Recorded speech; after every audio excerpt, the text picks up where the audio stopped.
हरे कृष्ण। तो आज हम श्रीमद् भागवतम के चौथे स्कंद के 12वें अध्याय के श्लोक संख्या 45 को पढ़ रहे हैं और इसको समझने की कोशिश कर रहे हैं। तो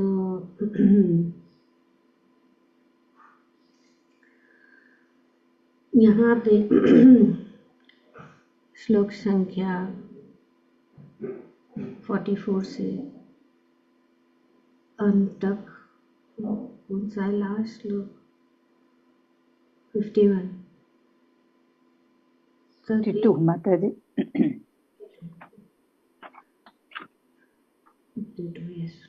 जी।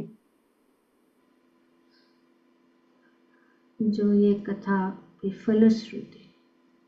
फलश्रुति का वर्णन किया गया है और ध्रुव महाराज की कथा में इतने सारे श्लोकों में मैत्रेय मुनि ने ये फलश्रुति का वर्णन किया है।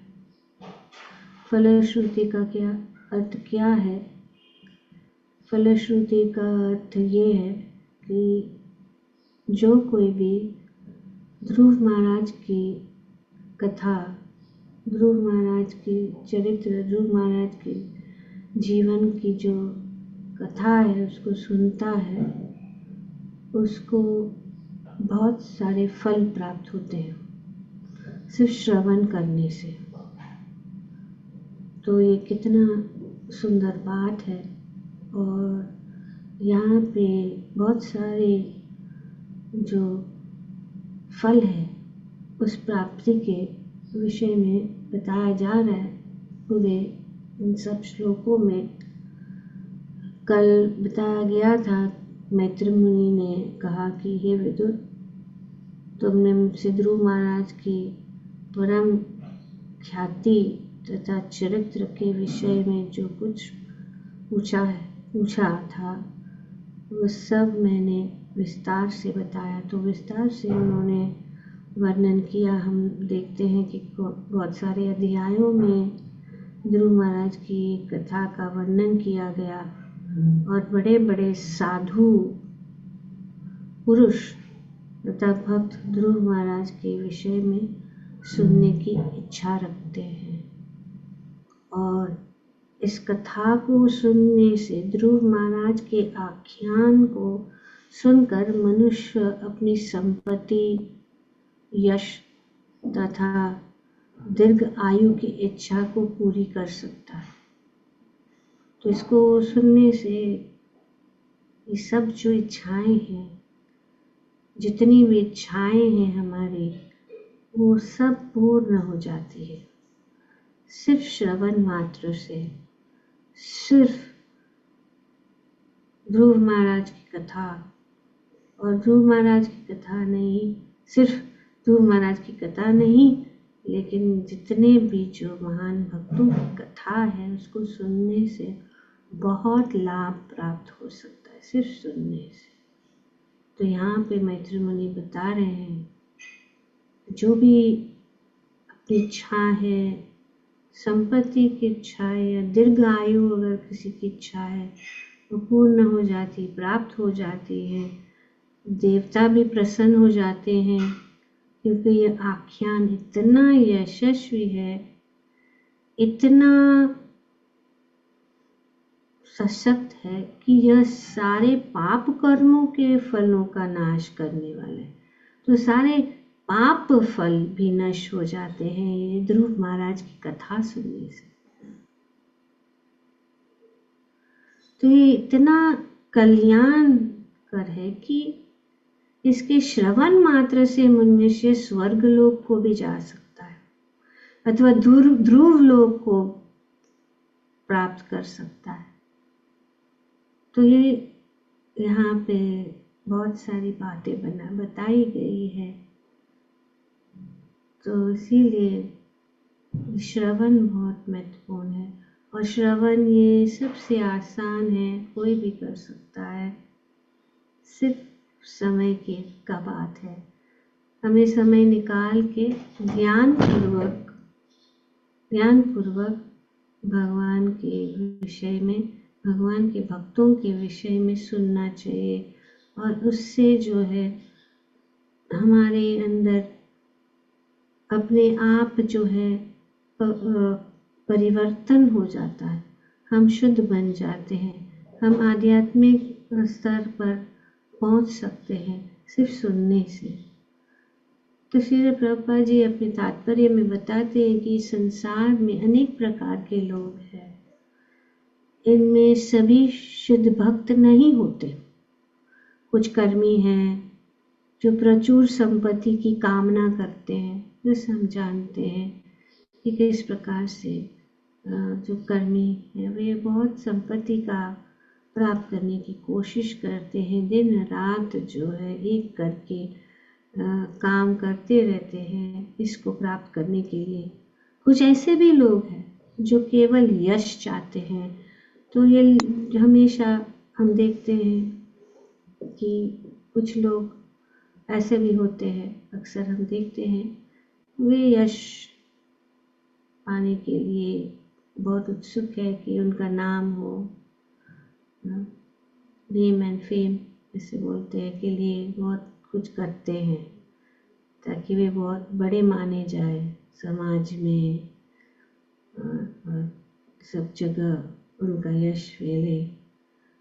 तो कुछ स्वर्ग लोक को या ध्रुव लोक को जाना चाहते हैं और कुछ देवताओं को प्रसन्न करके भौतिक लाभ उठाना चाहते हैं। तो इस प्रकार से ये अनेक जो है लोग होते हैं। और तो मैत्री मुनि ने कहा यहाँ पर सबों को ध्रुव महाराज का आख्यान सुनने की संस्तुति की है। तो मैत्री मुनि कह रहे हैं कि जो कोई जितने भी है, चाहे कोई धन की प्राप्ति करना चाहता है तो भी उसका इच्छा पूर्ण हो जाएगा, अगर वे दीर्घायु चाहते हैं तो भी इच्छा उनका पूर्ण हो जाएगा, या वो यश चाहते हैं या जो कुछ भी स्वर्ग लोग जाना चाहते हैं वो भी प्राप्त हो जाएगा सिर्फ ये ध्रुव महाराज की कथा सुनने से। तो इसीलिए उन्होंने यहाँ पे सबों को ध्रुव महाराज का आख्यान सुनने के लिए संस्तुति की है कि सब लोग सुने, चाहे वो कर्मी हो या चाहे वो भक्त हो, जैसे कि वांछित लक्ष्य प्राप्त कर सके, क्योंकि जिससे वे अपना वांछित इच्छा पूर्ण हो जाएगा। जो भी उनकी इच्छा है, जो भी उनकी मनोकामना है वो पूर्ण हो जाएगी। इसीलिए ये कथा सुननी जरूरी है। तो यह संस्तुति की जाती है कि भक्तों अकाम, कर्मी, सर्वकाम। तो दो प्रकार के लोग होते हैं, हाँ, या दो प्रकार के भक्त कह सकते हैं, क्योंकि वे भी भक्त हैं, क्योंकि वे भगवान की पूजा किसी कामना से करते हैं। तो इसीलिए दो प्रकार की भक्त हैं, वो है सकाम और अकाम। जो शुद्ध भक्त है वे अकाम है, पर जो भक्त है जो कुछ कामना होती है उनमें, उनको सकाम कहते हैं।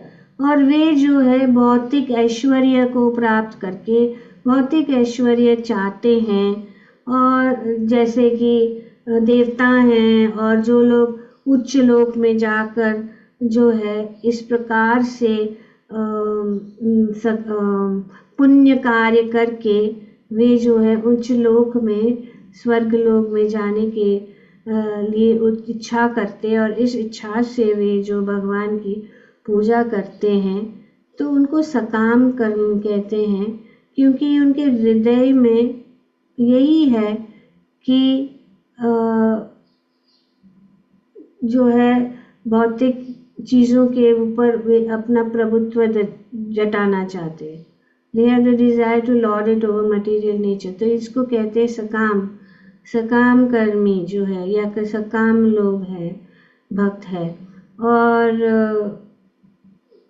और ये सकाम लोग जो होते वे हमेशा जो है राक्षसों द्वारा, दानवों द्वारा उनको जो है कष्ट दिया जाता है। भगवान उनको जो है हमेशा बचा लेते हैं। जैसे कि हम देवता देखते हैं, देवता जो है उनके पास बहुत ऐश्वर्य रहता है, वो ऐश्वर्य को बनाए रखने के लिए वे बहुत कोशिश करते हैं। पर राक्षस है जो ये इस प्रकार से ये जो दानव है वे चाहते हैं कि सब उनका नष्ट करे, पर भगवान जो है इतने दयालु है कि वे अनेक अवतार लेकर देवताओं की रक्षा करते।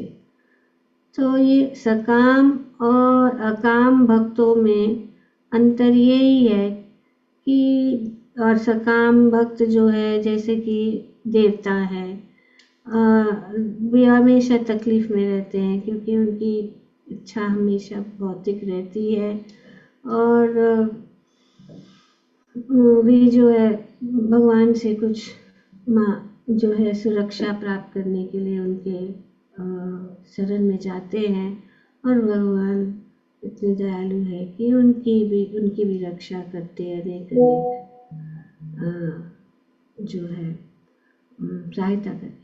तो सकाम कर्म को भी तक कष्ट होता है, अकाम कर्म को भी जो है कष्ट होता है, पर अकाम कर्मी और सकाम कर्मी में यही इच्छा है कि जो काम भक्त है वे अगर कष्ट में भी है वे सिर्फ भगवान की प्रार्थना और भगवान की सेवा में जो उत्साहित पूर्वक लगे रहते हैं, वे उत्साह से भगवान की सेवा करते हैं। तकलीफ में भी होते हैं तो वे प्रार्थना करते हैं, उनकी सेवा करते हैं और वे दृढ़ रहते हैं अपनी भक्ति में, और इसीलिए वे जो है योग्य बन जाते हैं भगवत धाम जाने के लिए। तो पर जो सकाम कर्मी है वे जो है अपनी भौतिक इच्छा या जो भी उनकी इच्छा है वो प्रार्थना करते हैं और उस प्रकार से भगवान उनकी इच्छा को पूर्ण करते हैं, पर वे जो है भगवत धाम डायरेक्ट जा नहीं सकते। तो ये अंतर है। वे इच्छा रहती है, भौतिक इच्छा रहती है, वे प्रार्थना वगैरह करते हैं, पर ये जो इच्छा है वो बनाए रहता है। पर यहाँ पे यही बात जो है भागवतम में पहले भी बताया गया है कि चाहे किसी के पास इच्छा हो या न हो, तो अकाम सर्व काम हुआ। किसी के पास बहुत कोई कामनाएं नहीं है या किसी के पास सभी प्रकार की कामना है, मोक्ष काम उदार दी, तो ये इस प्रकार से मोक्ष भी प्राप्त करने की अगर कामना हो, उनको क्या करना चाहिए? तीव्रेण भक्ति योगेन, तीव्रता से भक्ति योग का जो विधि को पालन करना चाहिए। यजेता पुरुषम परम, और वे जो है उनको भगवान की पूजा करना चाहिए। परम पुरुष भगवान श्री कृष्ण की पूजा करनी चाहिए। तो जो बुद्धिमान व्यक्ति है, a person with broader intelligence rather is full of material desires, or he does not have any material desire, or desiring liberation, must by all means worship the supreme whole, the supreme personality of Godhead Shri Krishna। तो ये शास्त्रों का विधान है। और यहाँ पे इसीलिए यहाँ पे इस विभाग में मैत्र मुनि सभी को जो है भगवान की कथा और ध्रुव महाराज जैसे महान भक्त की कथा सुनने के लिए प्रोत्साहित कर रहे हैं कि आपकी सभी कामना बैठे बैठे सिर्फ सुनना है। तो ये संस्तुति की जाती है कि भक्तों अकाम, कर्मियों सर्वकाम तथा ज्ञानियों मोक्ष काम। हाँ, तो अकाम सर्व कामो यहाँ पे बताया गया मोक्ष काम उदारदी तीव्रेण भक्ति योगेन। तो यही यही प्रभा जी यहाँ पे बताते हैं कि ये संस्तुति की जाती है कि भक्त अकाम कर्मियों अकाम जो काम है और कर्मियों जो सर्व काम है तथा ज्ञानियों मोक्ष काम को भगवान की पूजा करनी चाहिए, जिससे उन्हें जीवन लक्ष्य प्राप्त हो जाएगा। तो यही है। तो जितने भी कामनाएं हैं या कामनाएं नहीं है, भगवान को ही पूजना चाहिए और अपनी जो भी कामनाएं हैं भगवान के साथ हमें इसको जोड़ना है। और जब हम इस प्रकार से जोड़ेंगे तो हम जब भगवान के कथाएं, भगवान के भक्तों की कथाएं, भगवान के विषय में सुनते हैं, तो हम जो है शुद्ध हो जाते हैं। जैसे हम जानते हैं एक कहानी है जिसमें एक बहुत ही चोर था, बड़ा चोर। तो चोर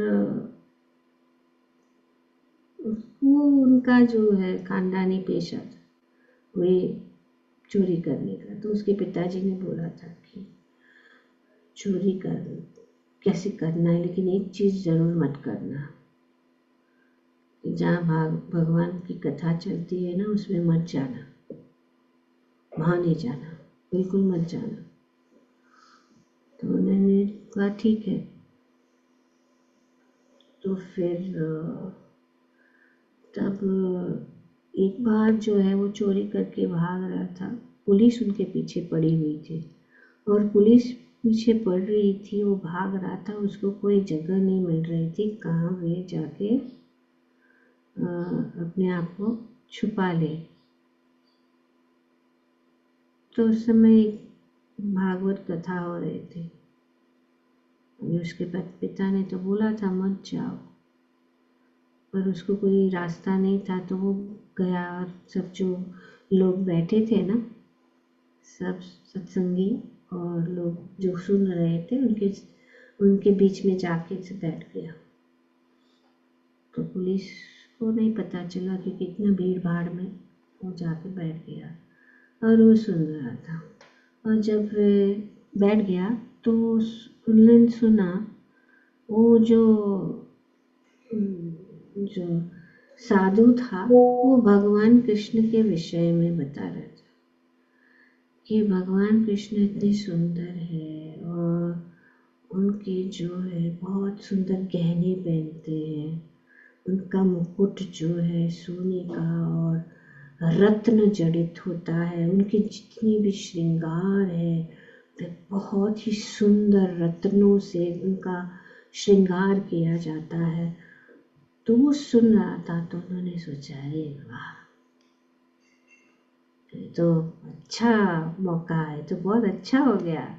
अगर मुझे ये कृष्ण मिल जाए और उनके वो मेरे हाथ में आ जाए तो मैं सब चुरा लूँगा, मेरा तो पूरा जीवन जो है अच्छा हो जाएगा।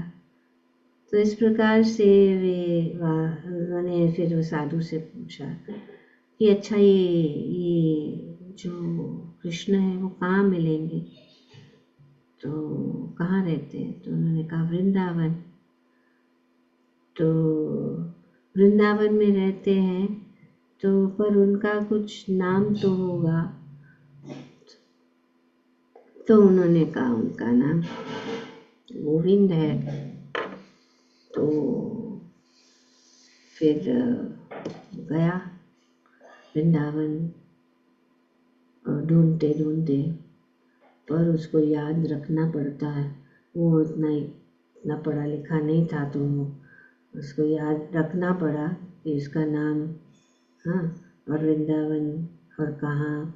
तो जाते जाते हर समय वो ढूंढ रहा है वृंदावन वृंदावन वृंदावन, गोपाल गोपाल गोपाल। वो माइंड में उन्होंने बोलते रहा था कि वो भूले नहीं उसका नाम। और कभी कभी कुछ चीज़ हम नहीं भूलना चाहते तो हम दोहराते रहते। तो पूरे रास्ते भर जितने भी जो रास्ता है, वो जाते जाते भगवान का नाम ले रहा था, और फिर वो वृंदावन पहुंचा। तो जब भी वृंदावन पहुंचा, फिर उन्होंने पूछा गोपाल कहाँ रहते हैं। तो यहाँ के ब्रजवासियों ने बताया कि यहाँ पे। तो गए वृंदावन, भगवान को देखा, और भगवान को देखने के बाद ये जो है उतने, एक तो वो हरि नाम लेने से उनका शुद्धिकरण हो गया, और वृंदावन धाम का स्मरण करने से उनका शुद्धिकरण हो गया। सिर्फ वृंदावन धाम का स्मरण करना, सिर्फ वृंदावन धाम के जितने भी जो लीला स्थलियाँ हैं, उनका स्मरण करने से हमारे हृदय में भगवत प्रेम, और भगवान का नाम लेने से भगवत प्रेम हो जाता है। तो इसी प्रकार वो जो है, उसने जब भगवान को देखा, वो इतने आकर्षित हो गए कि वो भूल गए, वो शुद्ध बन गए, और भगवान के चरण में गिर गए कि मेरी इतनी कामना थी, और इस कामना से मैं आया, लेकिन अब मैं आपको देखे मैं सब जो है भूल गया हूँ। तो इसी प्रकार से उदाहरण ये भी है, ध्रुव महाराज स्वयं है कि ध्रुव महाराज की कामना थी कि उनके परदादा से भी बड़ा जो है राज्य प्राप्त करे, पर भगवान का दर्शन करके, भगवान की भक्ति करके वो सब जो है क्या हो गया, खत्म हो गया। तो इस प्रकार से यहाँ पे बहुत सारे उदाहरण हैं कि कोई भी जितनी भी वो कामना है वो पूर्ण हो जाती है, और वो पूर्ण हो जाती है तो फिर, और ज़्यादातर लोग यही चाहते हैं कि भगवान के पास इसीलिए आते हैं क्योंकि उनको कुछ भौतिक इच्छा होती है, और जब भगवान उनको पूर्ण करते हैं तो वे भगवान के भक्त बन जाते हैं। तो ये एक रास्ता है, तो पर विधि को पालन करना है। कोई कहेगा कि हाँ मैंने तो भक्ति की, मैं भक्त हूँ, मैं भक्त, पर अगर हम श्रवण नहीं कर रहे हैं, और सीक्रेट यही है, ये रहस्य ये है कि हमें सुनना है बैठ के। जब हम सुनते हैं हर दिन नित्यम भागवत सेवया, खास करके श्रीमद् भागवतम क्योंकि इसमें बहुत सारे जो है भक्तों का चरित्र और भगवान के विषय में जो है पूर्ण ज्ञान हम प्राप्त कर सकते हैं, और भगवान के प्रति हमारा जो है प्रेम बढ़ सकता है, भगवान के साथ हम अपना संबंध जोड़ सकते हैं। तो भागवतम ही बहुत पर्याप्त है। जैसे कि भगवद गीता भी पर्याप्त है, इसी प्रकार से भागवतम भी पर्याप्त है सब कुछ प्राप्त करने के लिए। अगर हम ध्यान पूर्वक भगवद गीता और भागवतम को पढ़ें, नित्यम पढ़ें, तो हमें पता भी नहीं लगेगा कि कैसे बैठे बैठे जो है हम भगवान के प्रति हमारी दृढ़ता बढ़ेगी, भगवान की सेवा करने के लिए हमारा उत्साह बढ़ेगा, और हम जो है शांत और संतुष्ट हो जाएंगे, और सब हमारी कामनाएं जो है पूर्ण हो जाएगी। ग्रंथराज श्रीमद् भागवतम की जय। ओम तत्सत। Thank you very much. Hare Krishna.